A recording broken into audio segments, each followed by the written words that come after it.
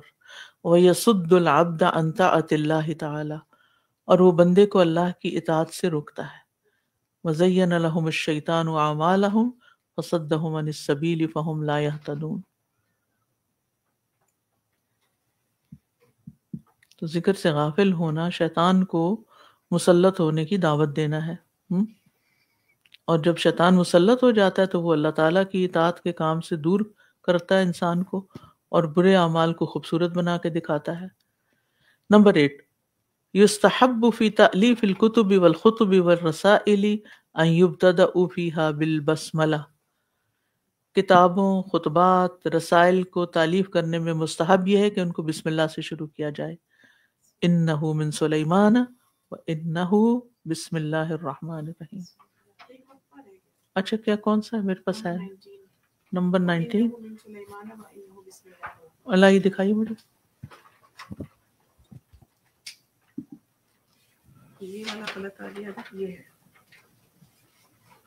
اچھا ہو رہ گیا یہ، ابھی تو میں نے کیا۔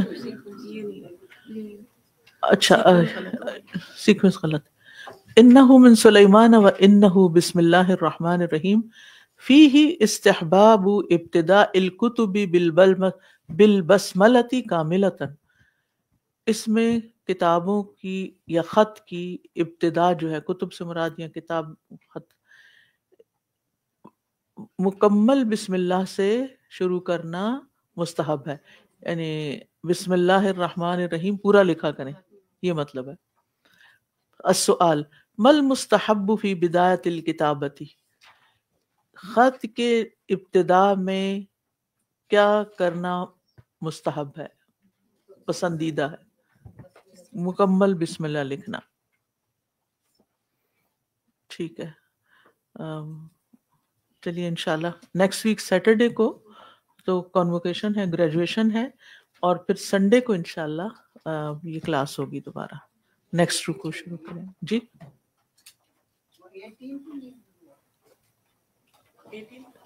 18 تو کل تھی نا؟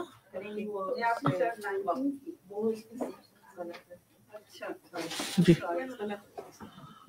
اچھا یہ ابھی سیکوینس ہو تھوڑا سا، جی میرے نوٹس میں الٹ ہو گیا۔ سبحانک اللہم و بحمدک اشہد ان لا الہ الا انت استغفرک و اتوب الیک۔ السلام علیکم و رحمۃ اللہ وبرکاتہ۔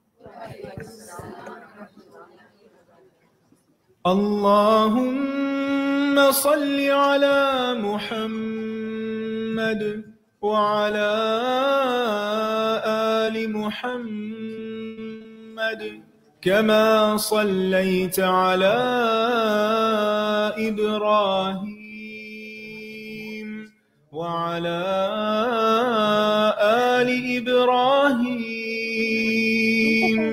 إنك حميد مجيد۔ اللهم بارك على محمد وعلى آل محمد كما باركت على إبراهيم وعلى آل إبراهيم إنك حميد مجيد۔